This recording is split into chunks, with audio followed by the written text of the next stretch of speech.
Hello friends, this is Mr. Orlando and this is sculpture and you'll need a few supplies. You'll need some cardboard that's easy to cut. I use cereal boxes and sometimes Kleenex boxes. You'll need a pair of scissors and you'll need some glue, either a glue stick or a liquid glue, and then also some type of pencil. Now the technique that we'll be starting off with is a layering of cardboard. Imagine having a single piece of cardboard, like this piece, and it's kind of thin, right? But if you layered another piece on top and another piece on top, you could actually create something that is really sturdy, right? And it's a medium, so we're gonna call this like a stacking technique, okay? It'll make it sturdier and sturdier. We can also call this a laminating technique, which is to basically layer and glue, okay?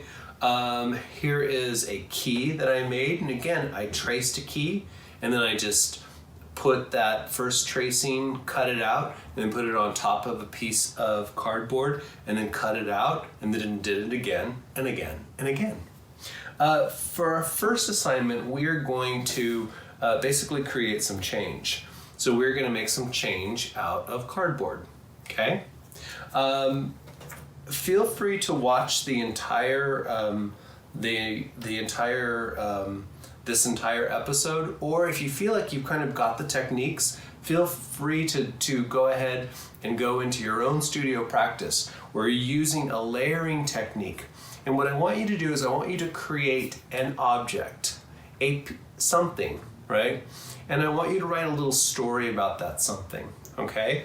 So if I was to write a story about change, it might be a story about a young person who found a dime, right?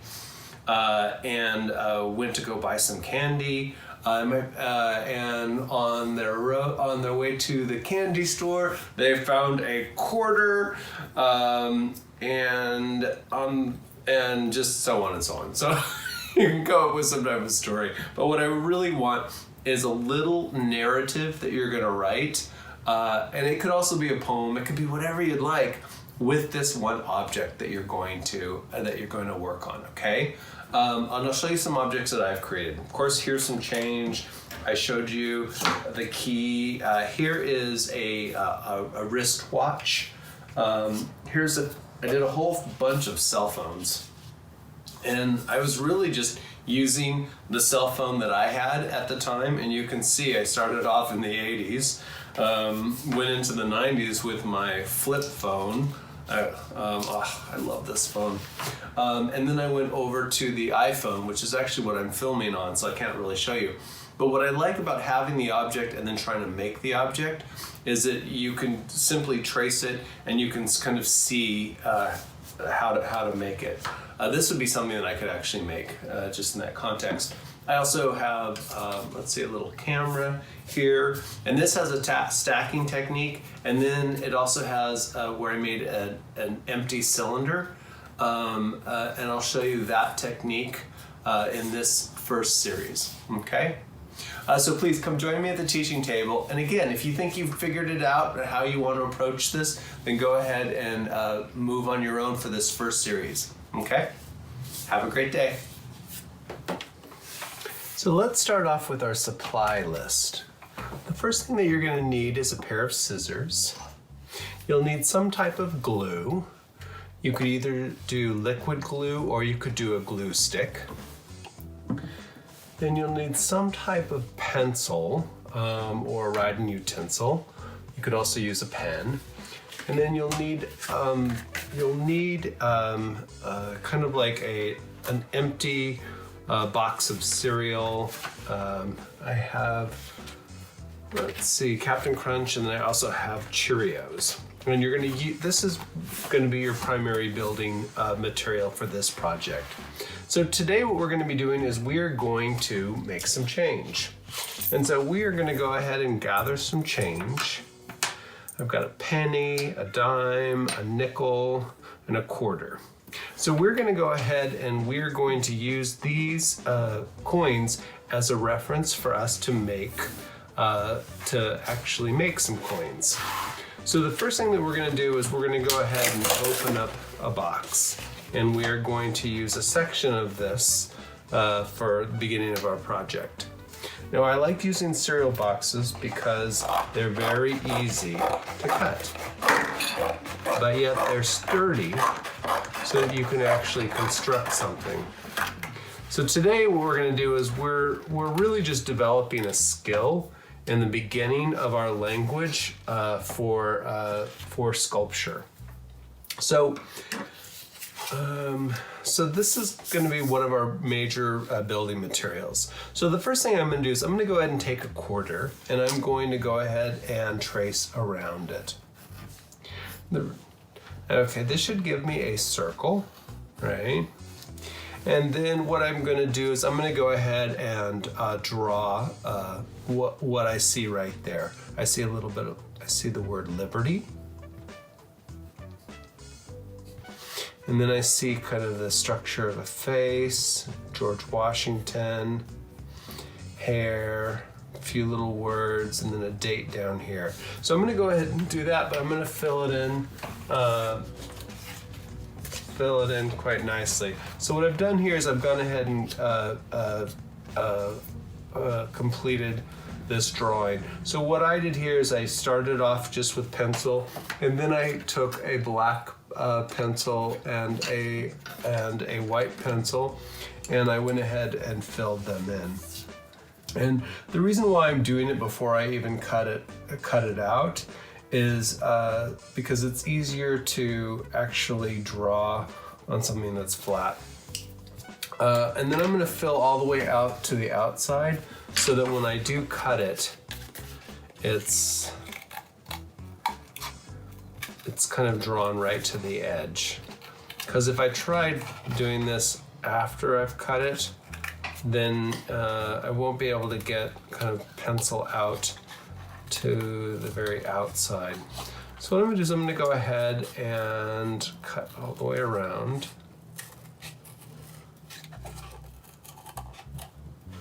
Okay, so now I've got my first kind of coin, but I notice that this coin is fairly thin, and it's not nearly as thick as this coin. So what I'm going to need to do is actually start to build this up. Okay, so what I'm going to do is I'm going to go ahead and I'll use the glue stick here. Put some glue down, and I want to make sure I go all the way to the edge, right? And then I'm going to go ahead and just place it down. So what I'm doing here is I'm trying to build it up. Now I could just leave it there, or if you have a clamp, a good clamp is, I think clothespins make really great clamps.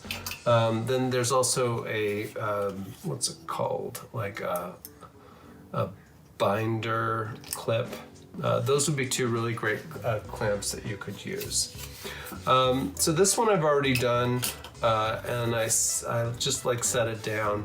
And this has actually been done twice, so I have 3 different layers of cardboard. And so now I'm going to go ahead and cut this out. The reason why I do it this way is because now I'm actually just cutting it based on the shape that's sitting above it. And I could actually just do 3 different circles, but then what I notice is that sometimes a circle might be a little bit off, and then it doesn't quite line up. So all I'm going to do there is, yeah. So what I did here is now it's a lot thicker, right? And so now I have this, there's a quarter. And I did that for all of my coins. Put them here. There's my dime. Now my dime is only 2 pieces of cardboard because it's much thinner. My quarter is 3. My nickel is 3. It might need 1 more. I might actually do 4. And then my penny is also 3. So what I've done is I've just created some nice little change. Okay? So this way it's nice and thick and it's hard. So this is our first project, which is to create a little bit of change. Once you've created some change, what you've done is you've kind of built up a surface so that you have now a material that's much more solid. And with this same technique, you could create a number of different things. Here's another example of a key that I created, and it's again just stacks of cardboard. This is 4, and it's nice and firm, and it says do not duplicate. You could also create like a piece of jewelry. Here's a watch, which is it's like a flat piece, and then I created like a little band that would be kind of pieced through. Let's see, I'll have to put that one back through. Oh. Let's see.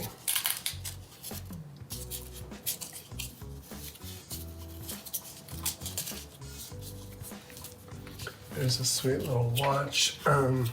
Something else that you could do is you could create a cell phone, and this is probably, let's say 1, 2, 3. This is 8 pieces of cardboard, and again, it's the same material of the cereal box that's nice and thick. And yeah. Here's another cell phone that's been layered up. Another cell phone, one of those old kind of cell phones. I think I used to have a phone like this. And here's my old flip phone that I've created. And again, this is just stacks of cardboard, and this also has some tape. Here's another one, which is stacks of cardboard. This would be like a camera, right? But this one has the layering technique of cardboard, layering technique here. And then here I did something a little bit different, which is our next technique, which I want to teach you, which is how to create a solid or create what looks like a solid, but is actually hollow. And we're going to use the same technique, but with a bent shape.